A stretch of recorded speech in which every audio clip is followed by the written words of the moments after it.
Sofia de Melbreiner. A Árvore. Porto. 1987.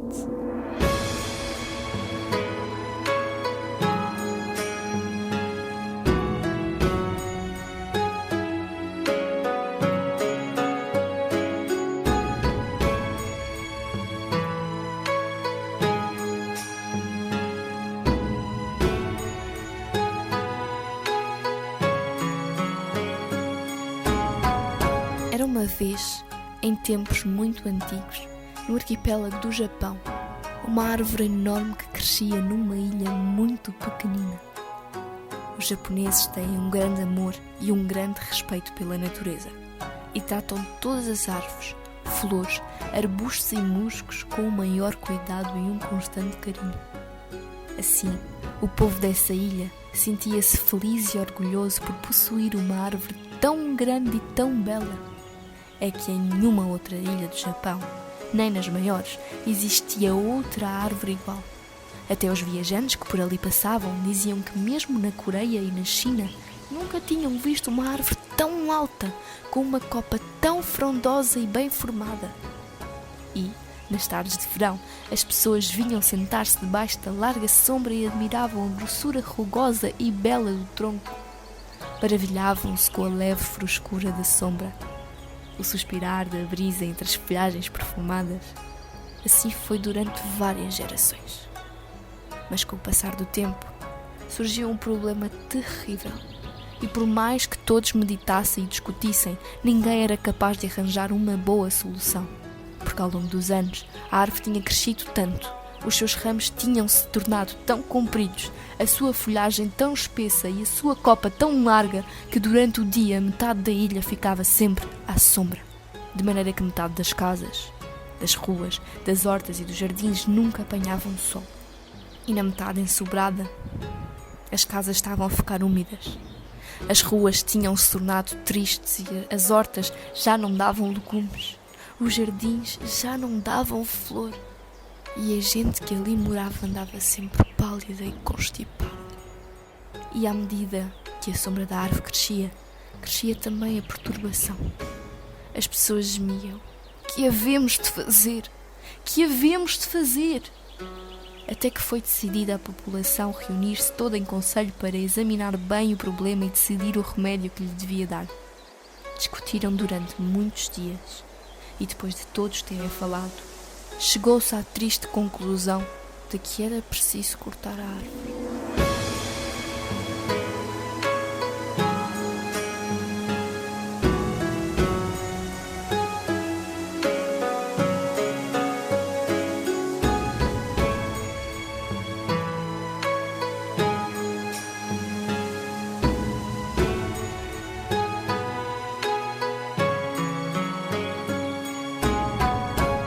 Choros, lamentações, gemidos. A árvore era bela, era antiga e venerável. Fazê-la desaparecer era um ato que não só entristecia os habitantes da ilha, mas que também os assustava. Mas não havia outro remédio e quase todos acabaram por concordar com o corte.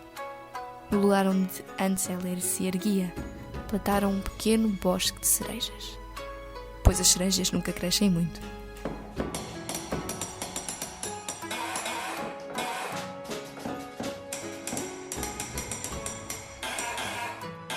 Abater a árvore foi difícil e toda a gente teve de se juntar, ajudar.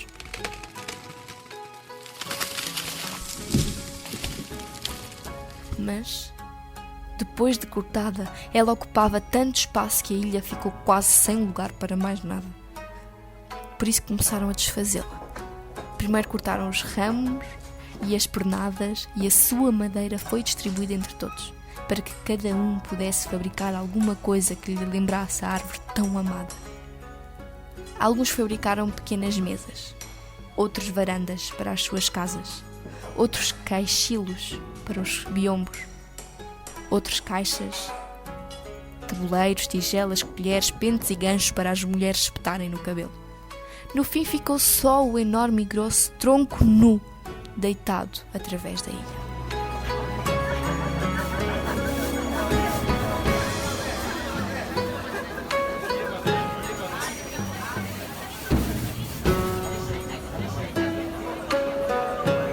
Então começaram a chegar viajantes e armadores que queriam aquela ótima madeira para fabricar barcos. Mas a população não quis. Reuniram-se todos outra vez em conselho e decretaram: os habitantes desta ilha não querem separar-se da sua árvore, que, antes de crescer demais, lhes deu tanta alegria. Vamos nós próprios construir os nossos barcos. E assim foi. Depois da chuva do outono, deixaram o tronco secar durante longos meses e logo que viram que a madeira já estava bem seca, meteram as mãos à obra. E como são um povo muito inteligente, os japoneses, que trabalham muito bem, muito depressa, com muito esmero e são ótimos carpinteiros, construíram rapidamente uma grande e linda barca, toda esculpida e pintada de muitas cores. Então houve uma grande festa e a barca foi lançada ao mar.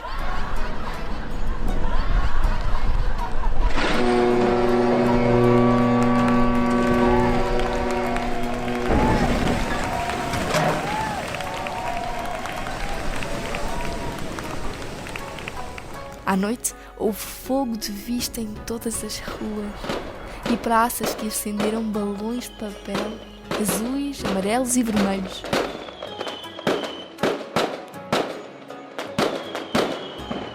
Daí em diante, a vida do povo daquela terra passou a ter uma vida muito mais animada e variada, e quase todos se tornaram muito mais ricos. Antes, como a ilha era tão pequena, os seus habitantes só possuíam pequenos barcos de pesca e só podiam navegar até às ilhas vizinhas.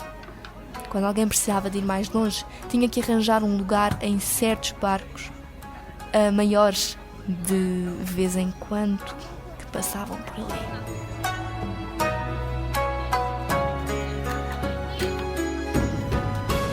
Agora tudo tinha mudado.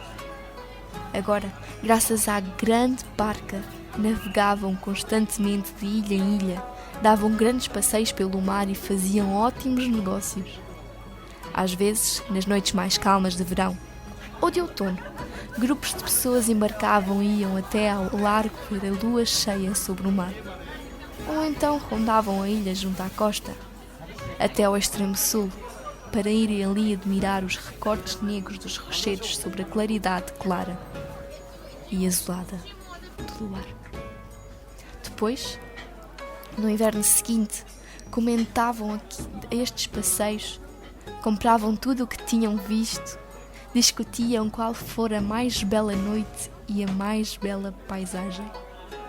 Entretanto, à medida que o tempo ia passando, as cerejeiras que tinham plantado iam crescendo e embelezando. Por isso, a gente da ilha passou a celebrar, todos os anos, a festa da cerejeira em flor. Quando acabava o inverno e começava a surgir a primavera, tudo se animava.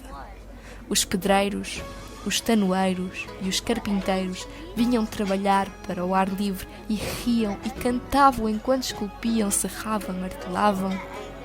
Havia grande azáfama e pelas ruas passavam pessoas muito apressadas. Iam correr às lojas de tecidos comprar kimonos de primavera para vestir enquanto chegasse o dia em que já pudessem ir admirar o primeiro desabrochar das flores. E nas ruas, nos jardins, nos campos, os marmoleiros, as macieiras, as cerejeiras já estavam carregadas de botões fechados. No centro da povoação, aparecia então o macaco amestrado, vestido com um casaquinho azul e acompanhado pelo seu dono. E em redor juntavam-se as crianças e adultos para as admirarem as habilidades do animal sábio. E as crianças ficavam mudas de espanto quando aparecia um grande leão de papel que vinha pela rua fora, num andar baloiçado, acompanhado por 2 homens vestidos com kimonos amarelos. Passavam por todas as ruas e, por fim, paravam debaixo dos ramos das cerejeiras. Então, os homens do kimono amarelo começavam a rufar os tambores e o leão começava a dançar.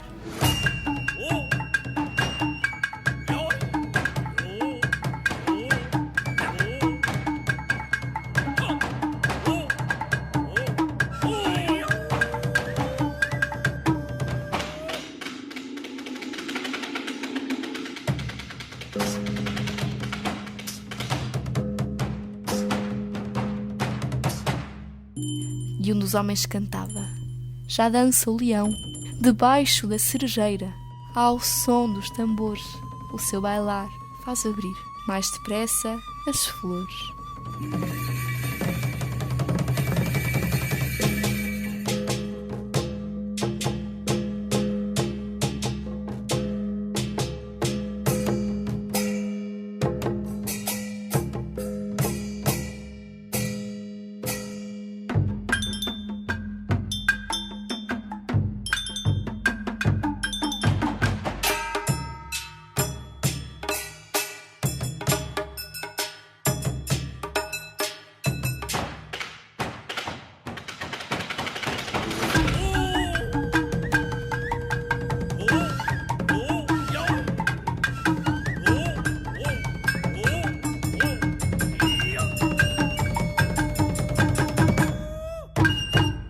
No dia seguinte, nos ramos das cerejeiras, as pequenas flores cor-de-rosa estavam todas abertas.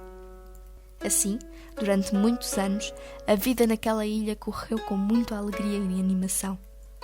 Mas apesar dessa alegria, apesar de bons negócios e dos grandes passeios, por todos se lembravam com saudade da velha árvore.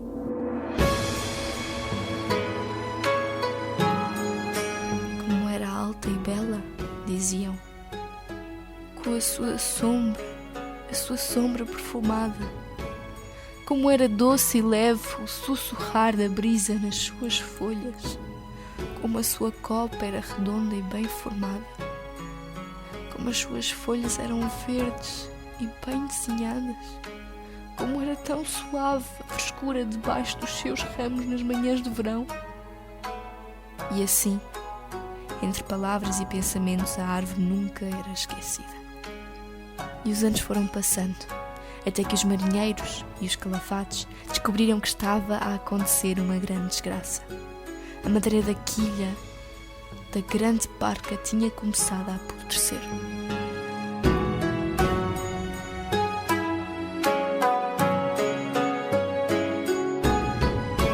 Ai de nós! Choravam os habitantes. Não vamos dar mais passeios pelo mar. Nas noites de lua cheia, não vamos visitar mais as outras ilhas. Não vamos fazer mais negócios. Mas os comerciantes sossegaram-nos.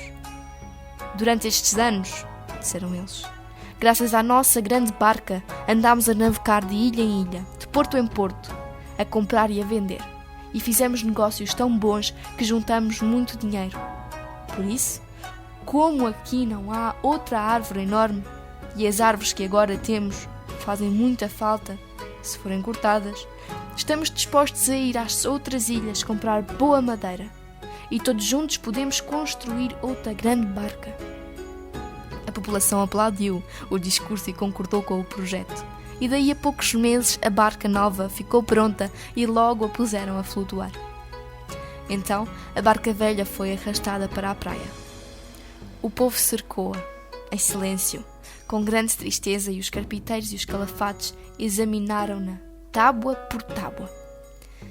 A madeira do casco, do convés e dos bancos estava quase toda semi-apodrecida e só servia para queimar. Mas o mastro grande, que tinha sido tirado do cerne da velha árvore, continuava são e bem conservado. Temos que fazer com este mastro alguma coisa que nos lembre a nossa árvore antiga e a nossa barca, disse o chefe da ilha. Depois de muito pensarem, resolveram fazer uma biwa, que é uma espécie de guitarra japonesa.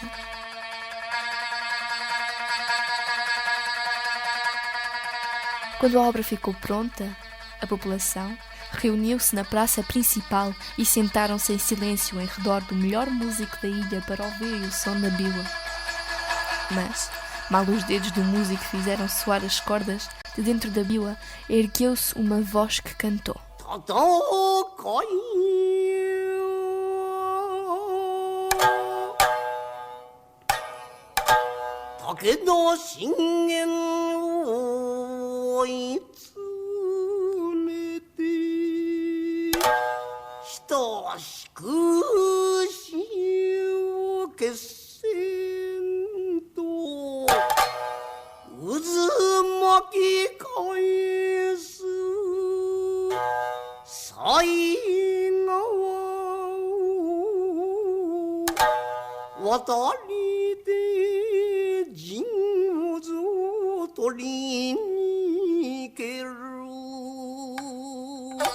A árvore antiga, que cantou na brisa, tornou-se cantiga. Então, todos compreenderam que a memória da árvore nunca mais se perderia, nunca mais deixaria de os proteger, porque os poemas passaram de geração em geração e são fiéis ao seu povo.